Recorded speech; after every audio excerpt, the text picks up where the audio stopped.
Nowadays, we don't get many games in the sci-fi genre, and the ones that we have gotten haven't done that well. Just look at No Man's Sky, Callisto Protocol, or Starfield. All of these games under-delivered or weren't received the best. Then the cherry on top was Dead Space Remake. I love this remake of the first Dead Space, but unfortunately it didn't sell enough, so EA scrapped its plans to remake the second. So this led me to finally playing one of the most iconic sci-fi games of all time, Mass Effect 1. This franchise is one that I missed out on during the 360 PS3 generation, so I was tempted to give this a try. So when I got my hands on the Legendary Edition, I thought I'd enjoy it, but I didn't think I would enjoy it as much as I did. Humanity needs a hero, and Shepard's the best we've got. I'll make the call.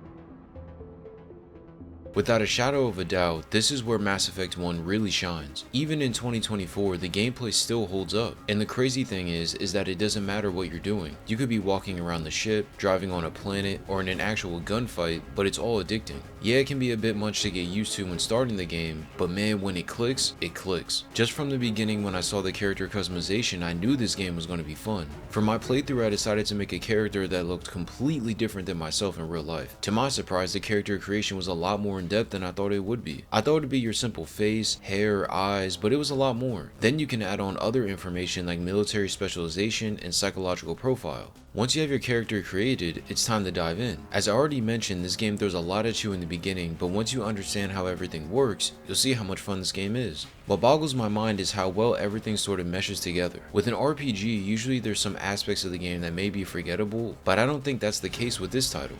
First off, the gunplay. The gunfights are nothing revolutionary, but when you're in it, they're really fun. Being pinned down by multiple enemies and having to figure out how to kill them while keeping an eye on your teammates can be a real challenge, but in a good way. Yes, you heard that right, you have companions with you in battle. These teammates, squad members, or friends, regardless of what you want to call them, make all the difference during a fight.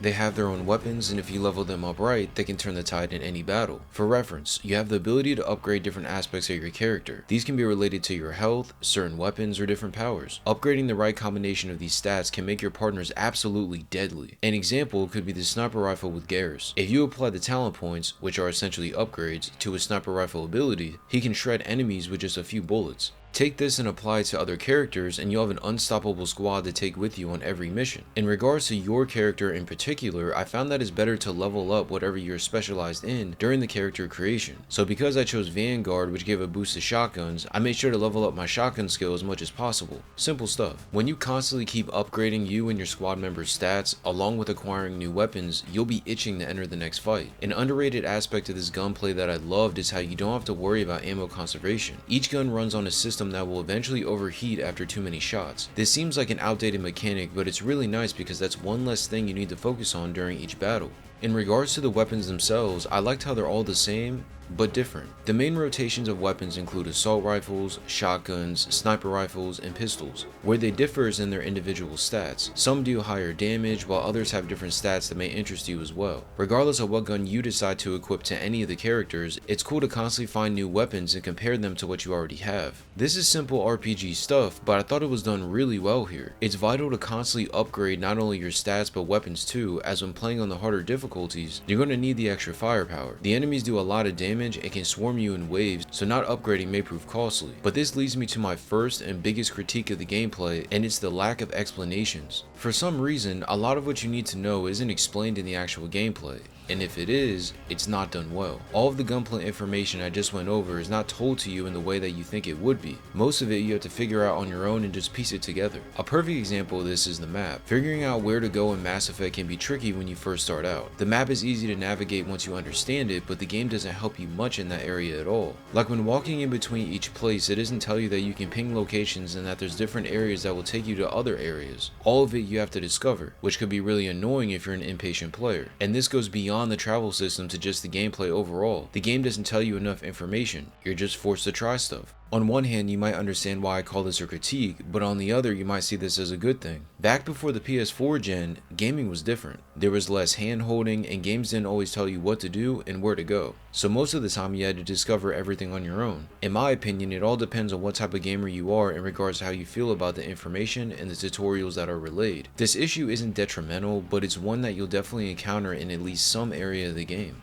Moving on from that, I loved how it felt like you were truly exploring the solar system. When completing missions, you have the ability to travel to different planets and different systems. Some of these will be desolate with literally nothing on them, while others will be inhabited by Geth as part of the mission. I liked how all these planets are diverse in some aspect. It could be the weather or design. These planets give you something to look forward to as you progress later on in the game. To me, this is an overlooked but very important aspect. How can you have a sci-fi game without the ability to visit unique planets? It would make no sense if it wasn't included, but I'm glad it was. Speaking of planets and exploration, I wasn't the biggest fan of the Mako. The Mako is this land vehicle that you use to travel from facility to facility on each planet. It's probably due to the game's age, but I thought it was pretty tough to use this thing. As a matter of fact, there was one time I had to restart a mission because I got stuck on an object and couldn't get off. Its handling was nice, but for some reason I thought it was tough maneuvering quickly. It seems like whenever I wanted to do things on the fly, I would constantly crash and run into things I didn't want to. However, even still, this vehicle was cool and definitely useful. I just thought it needed a bit of tweaking to become something I wanted to consistently ride in.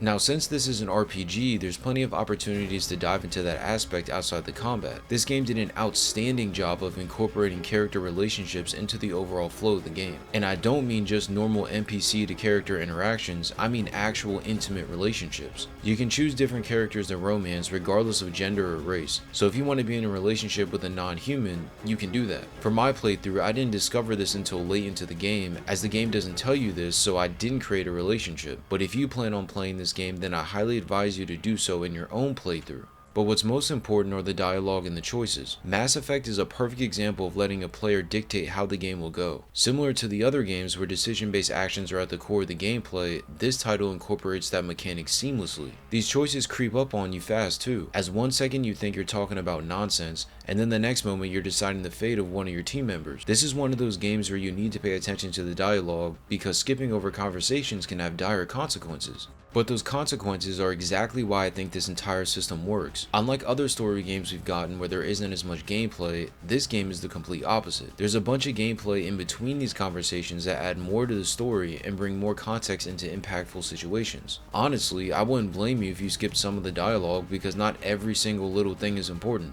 but you're definitely going to be missing out on something if you do skip. It's nice that there isn't timers on the choices either, as you're able to just sit there and think about what you want to do for as long as it takes. Being able to make important decisions just makes this game feel more realistic and may force you to care about these characters, especially if you haven't been liking them until now.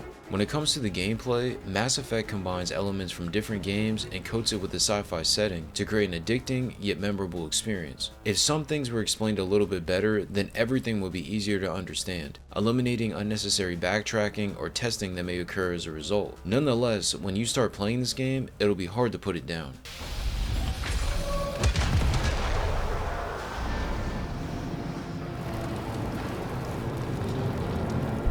Now, you can't have a sci-fi game without a solid story, right? Well, Mass Effect's story definitely checks off the box. I have to admit though, this does take some time to pick up. Again, I wouldn't blame you if you try speeding through this, because it's not just greatness from the opening cutscene. But where I think this story hits is when you start piecing everything together. Yes, the cutscenes exist and show you everything that's going on, but when we start talking to other characters and understanding elements of the story that aren't directly related to you, this is when it all comes together. I'll avoid spoilers, but you play as Commander Shepard, who is tasked to stop an attack by the Geth, which is pretty much the evil species you encounter in the game. Along the way, you discover that a rogue Spectre activates a beacon that you and your team are searching for. This sets off a chain of events that would have you on a chase to find and put a stop to the Spectre before he takes over the entire galaxy. It doesn't seem like much, but the story gets good pretty fast.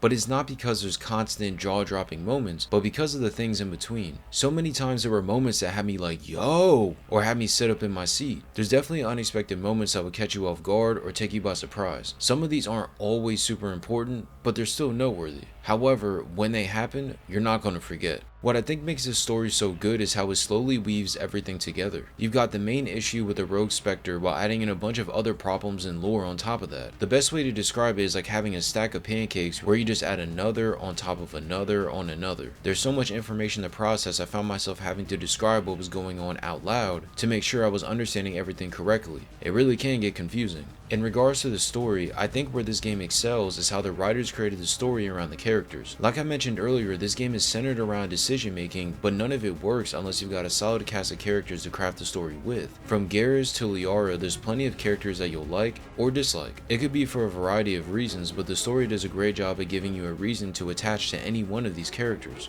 Then you add in the natural peaks within the story and you may find yourself a lot more invested than you thought you would be. Especially for someone like myself that likes finding a character to love, it was great to have a whole slew of characters to choose from. To be honest, this game is almost like a sci-fi soap opera or TV show, because it really is that engaging. There's no way that I could make a review for this game and not mention the villain, who is the rogue spectre named Darren. This guy is one of the coolest villains I can remember in a long time. For one, his character design looks dope, as he's dressed like a soldier but physically looks like an alien. On top of that, his personality is cool, as he's not just an evil maniac but more of an evil alien that became evil through reckless ambition. It makes his character a tiny bit relatable, but not enough to make him unrealistic.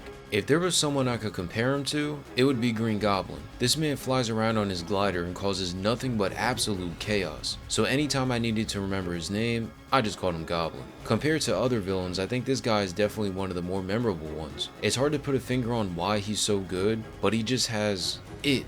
That's really all I can say. Lastly, I wanted to highlight the overall aesthetic of this game. I think everything in the game screams sci-fi and space. From the outfits to the planets, weapons, and life forms, it felt like if I was playing through an episode of Star Trek. The best way to describe it would be to close your eyes and imagine a game where you fight crime in space against evil aliens while building relationships. And you get that in this game. Combine that with a beautiful OST and you're in for a hell of an experience. Sometimes I found myself just walking around different areas because I loved the atmosphere. Going to various places and speaking to alien life forms about literally anything was made 10 times better because of everything else surrounding it. Since the game wants you to talk to people and have conversations, it's easy to commit to doing this when the atmosphere is so perfect. To put it simply, once you hop into this game, it feels exactly as it should. Overall, Mass Effect 1 is a great first entry into a beloved franchise. For someone who's missed out on this during the 360 generation, I'm so glad I was able to give this game a try. If the game's mechanics were explained a little bit better, then I wouldn't have wasted so much time trying to figure things out. Even still, that didn't take away from my gameplay experience and I ended up enjoying my playthrough. For those reasons, I want to give this game an 8.5.